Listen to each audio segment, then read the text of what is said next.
détient les armes au Tchad? La colère monte après la mort du jeune blogueur survenu au petit matin du 8 février. Beaucoup se demandent à quoi servent les fouilles d'armes dans la ville. Détail à suivre. Il ne nous laisse pas nous débrouiller, c'est le coup de gueule des femmes vendeuses dans des marchés de la capitale. Pour elles, le droit de place que réclame la mairie est une arnaque.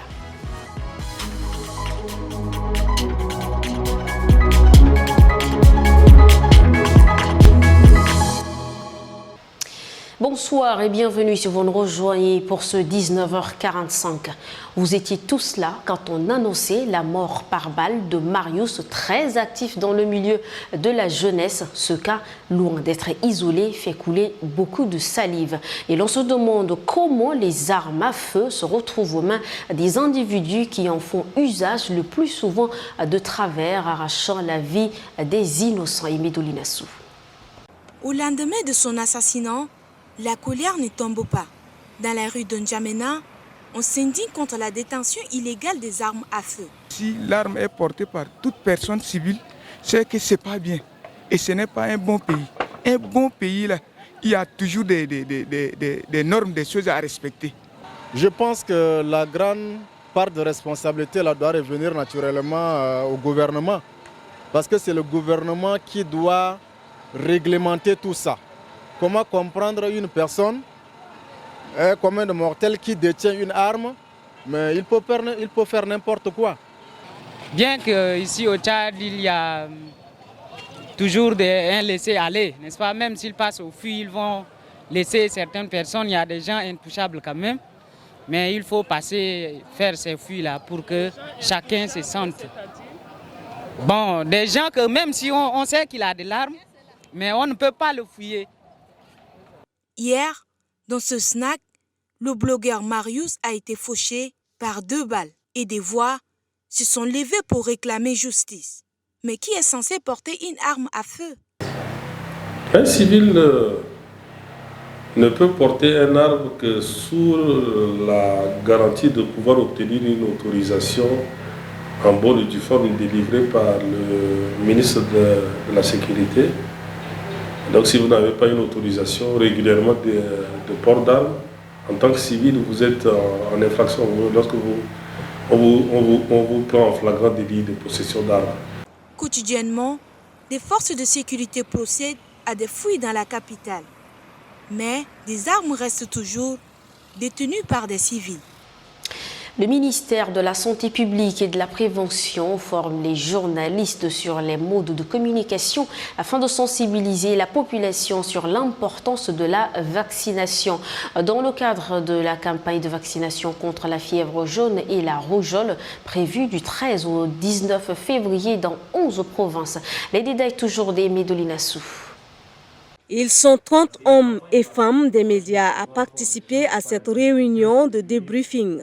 Elle est portée sur la campagne de vaccination contre la rougeole et la fièvre jaune dans 11 provinces du pays. Vous aussi, quand vous communiquez, les gens vous connaissent et ils vous font confiance.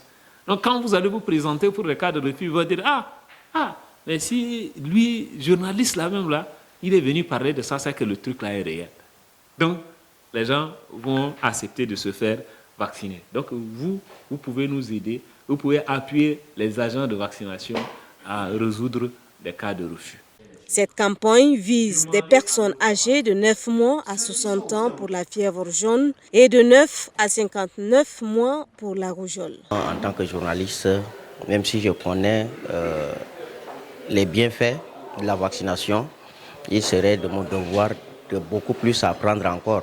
Donc pendant les échanges, c'est une opportunité pour moi maintenant de connaître plus les avantages liés au vaccin et surtout par rapport à la campagne qui se pointe. C'est une question de santé publique et les journalistes, ils sont d'abord des gens qui sont à l'avant-garde de cette campagne de sensibilisation. Donc il est important d'impliquer les hommes des médias dans cette campagne de sensibilisation, leur permettre de cerner tous les contours de cette campagne afin de mieux passer l'information pour pouvoir atteindre une cible assez importante parce que voilà, la vaccination concerne tout le monde. Donc nous, en tant que relais d'information, nous sommes censés bien cerner les contours afin de passer la bonne information et non une information erronée. Être des ambassadeurs, informer la population sur l'efficacité des vaccins afin de mieux sensibiliser pour une campagne de qualité est l'objectif de cette rencontre, mais aussi contribuer à la lutte contre les fausses rumeurs sur la vaccination. Fin de formation, le ministre des Télécommunications et de l'économie numérique a clos ce vendredi dans la salle bleue de l'ONAMA la formation Seed for the Future de Huawei en partenariat avec l'École nationale supérieure des technologies de l'information et de la communication ENASTIC. Des prix sont décernés aux 5 meilleurs étudiants pour leur prouesse à ce effet. Promouvoir la technologie au Tchad est le but recherché à travers cette formation offerte par l'entreprise Huawei aux étudiants de l'École nationale supérieure des technologies ENASTIC. Cette formation en technologie de pointe a permis aux 20 étudiants de découvrir les avancées technologiques au sein de Huawei et ces derniers s'en réjouissent.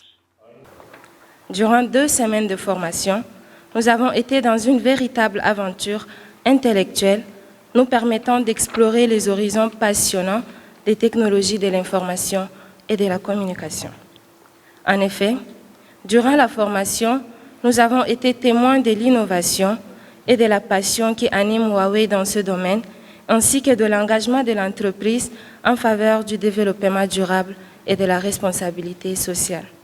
La dite formation a permis aux étudiants de joindre la théorie à la pratique. C'est pour découvrir l'environnement de l'entreprise, pour découvrir le patrimoine de la Chine et également pour découvrir quelques innovations telles que tout ce qui a trait à l'intelligence artificielle, aux technologies de la 5e génération. Le ministre des Télécommunications et de l'économie numérique exhorte les responsables de l'ENASTIC à promouvoir des nouveaux talents dans divers domaines d'éthique. Je souhaite vous inciter à aller en avant à ce que vous avez, de tout ce que vous avez appris, non pas dans les livres, ni sur les claviers de l'ordinateur, mais dans un esprit d'innovation au service de l'invention du brevet. 5 meilleurs étudiants ont reçu des attestations et téléphones de marque Huawei pour des recherches. Des informations factuelles sont recoupées, traitées puis présentées. Celle d'aujourd'hui porte la signature de Rassemor Jimleila. Je vous amène ainsi dans l'actualité en bref. Le ministère de la Sécurité publique et de l'immigration a émis un arrêté interdisant strictement l'organisation des rassemblements pacifiques devant l'ambassade de la Russie à N'Djamena prévue pour le samedi 10 février. Cette décision fait suite à une demande de l'association Dar al-Salam exprimant leur intention de manifester leur soutien à la politique russe d'appui au peuple en lutte pour leur émancipation de la tutelle néocolonialiste. L'arrêté stipule que l'organisation de ce rassemblement est interdite en raison du non-respect des dispositions légales régissant les associations ainsi que des règles encadrant les manifestations sur la voie publique. Pour clore cette actualité en bref, dans un communiqué publié ce 9 février, le bureau de l'Union nationale des étudiants tchadiens suspend sa grève pour 3 semaines. La grève sèche et illimitée enclenchée par l'Union nationale des étudiants tchadiens le 1er février est suspendue. Le président de l'organisation fêtière des étudiants a indiqué que l'Union est rassurée par son conseil des démarches entreprises. À travers cette grève, l'UNED exige la réhabilitation des 32 étudiants exclus par l'université de N'Djamena comme décidé par la justice. Donc l'actualité en bref, ce vendredi, le centrafricain Yvan Sanabangui remplace le Tchadien Abbas Mahamatoli à la tête de la Banque des États de l'Afrique centrale. Il vient d'être confirmé lors du sommet virtuel des chefs d'État de la CEMAC ce vendredi 9 février. Il a plus de 20 ans d'expérience dans cette boîte sous-régionale. Par manque d'emploi et dans le but de subvenir aux besoins quotidiens de leur famille, nous arrivons ainsi dans la rubrique « Notre société des femmes se lance dans la vente de petits articles ». Mais disent-elles, les agents de la mairie ne leur facilitent pas la tâche. Boya Julia, Judith Kamtar et Krios Boyon pour le reportage. Face à nos caméras, ces commerçantes haussent le ton. Elles dénoncent d'une voix ferme ce qu'elle qualifie d'arnaque des agents municipaux, l'acquittement des droits de place. Quand j'apporte les marchandises au marché et qu'il n'y a pas le marché, même les agents municipaux n'essayent pas de me comprendre. Ces agents municipaux trouvent toujours les arguments pour me demander de payer la taxe sur le droit de place. Et puis cette année, tout est cher parce qu'il n'a pas plu abondamment. Avec toute cette situation, les agents municipaux, dont certains d'entre eux sont des maires comme nous, n'arrivent pas à comprendre nos difficultés et n'ont pas pitié de nous. Ceux qui donnent des tickets, ils viennent certains prendre 50 francs. Il y a des celui de 100 francs. Certains ne donnent pas de tickets, mais ils viennent prendre 500, 250, les 100 francs, beaucoup. Par jour, on paye même plus de 1000 francs. Mais on ne sait pas pourquoi. On ne donne même pas de la place et ils viennent seulement prendre de l'argent. Et on ne sait pas. Mise en cause, la mairie du 7e arrondissement n'a pas souhaité répondre à notre sollicitation.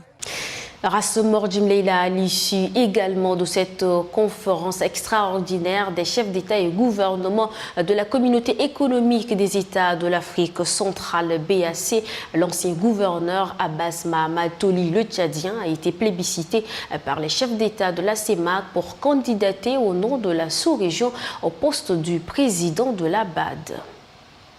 Par manque d'emploi et dans le but de subvenir aux besoins quotidiens de leur famille, nous arrivons ainsi dans la rubrique « Notre société des femmes se lance dans la vente de petits articles ». Mais disent-elles, les agents de la mairie ne leur facilitent pas la tâche. Boya Julia, Judith Kamtar et Krios Boyon pour le reportage. 5 équipes qui y prendront part. Il s'agit notamment d'une équipe de la presse écrite, une équipe de la presse en ligne, une équipe de radios privées, une équipe de télévision privée et l'équipe de l'ONAMA qui inclura en son sein l'agence tchadienne de presse et d'édition ATP.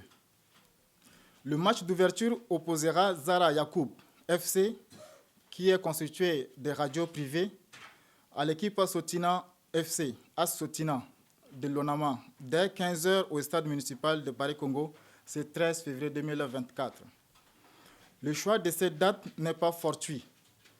Le tournoi sera lancé le jour de la célébration mondiale de la radio et se refermera le 3 mai, qui est la journée mondiale de la liberté de la presse.